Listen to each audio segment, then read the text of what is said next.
Hi, boys and girls. Today I'm going to read a story for you, and it is called The Three Little Javelinas. I hope you enjoy. The Three Little Javelinas by Susan Lowell, illustrated by Jim Harris. Once upon a time, way out in the desert, there were three little javelinas.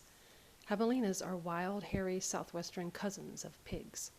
Their heads were hairy, their backs were hairy, and their bony legs, all the way down to their hard little hooves, were very hairy.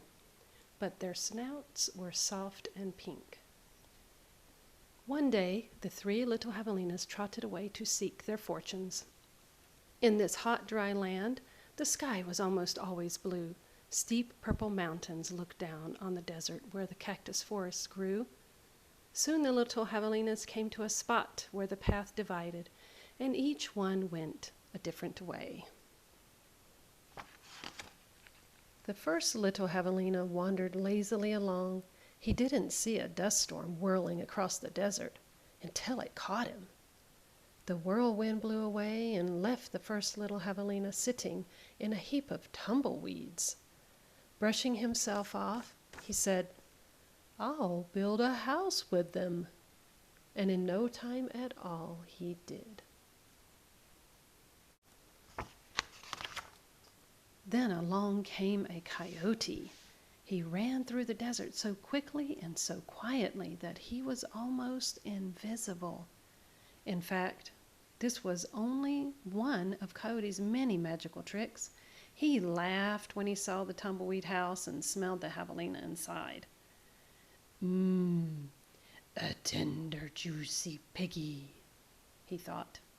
Coyote was tired of eating mice and rabbits. He called out sweetly, little pig, let me come in." "Not by the hair of my chinny chin chin," shouted the first javelina, who had a lot of hair on his chinny chin chin. "Then I'll huff and I'll puff and I'll blow your house in," said Coyote. And he huffed and he puffed and he blew the little tumbleweed house away. But in all the hullabaloo, the first little javelina escaped and went looking for his brother and sister. Coyote, who was very sneaky, tiptoed along behind. The second little javelina walked for miles among giant cactus plants called saguaros. They held their ripe red fruit high in the sky, but they made almost no shade, and the little javelina grew hot. Then he came upon a Native American woman who was gathering sticks from inside a dried-up cactus. She planned to use these long sticks called saguaro ribs to knock down the sweet cactus fruit. The second little javelina said, "Please, may I have some sticks to build a house?" "How," she said, which means yes in the language of the desert people. When he was finished building his house, he lay down in the shade. Then his brother arrived, panting from the heat, and the second little javelina moved over and made a place for him. Pretty soon, Coyote found the saguaro rib house. He used his magic to make his voice sound just like another javelina's. Little pig, let me come in," he cried. But the little javelinas were suspicious. The second one cried, "No, not by the hair of my chinny chin chin." "Bah!" thought Coyote. "I am not going to eat your hair."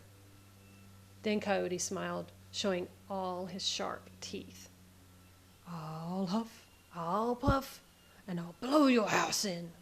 So he huffed and he puffed, and all the saguaro ribs came tumbling down. But the two little javelinas escaped into the desert. Still not discouraged, Coyote followed. Sometimes his magic did fail, but then he usually came up with another trick.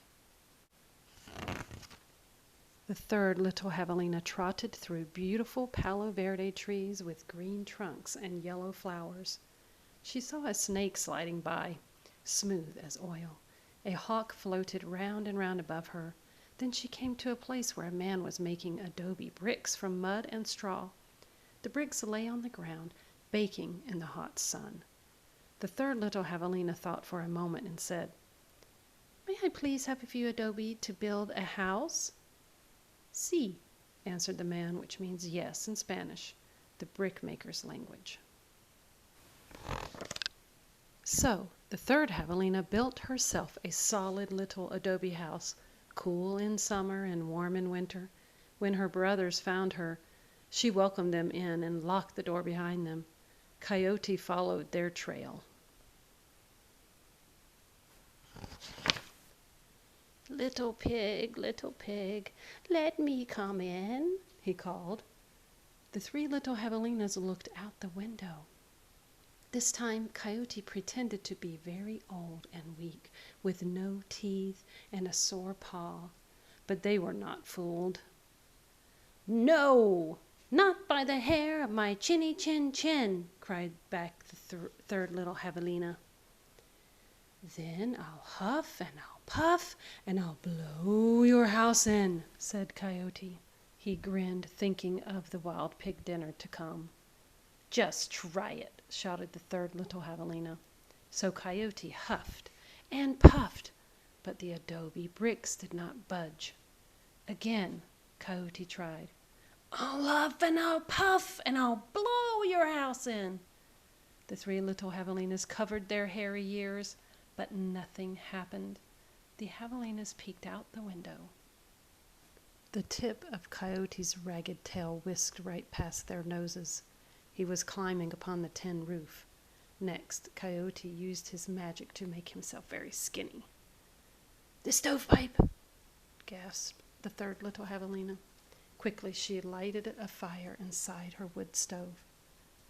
"What a feast it will be," Coyote thought to himself. He squeezed into the stovepipe. "I think I'll eat them with red-hot chili sauce." Whoosh! Sizzle! Then the three little Javelinas heard an amazing noise. It was not a bark. It was not a cackle. It was not a howl. It was not a scream. It was all of those sounds together. Yip, yap, yeep, yow! Away ran a puff of smoke shaped like a coyote. The three little Javelinas lived happily ever after in the adobe house. And if you ever hear Coyote's voice way out in the desert night, well, you know what he's remembering.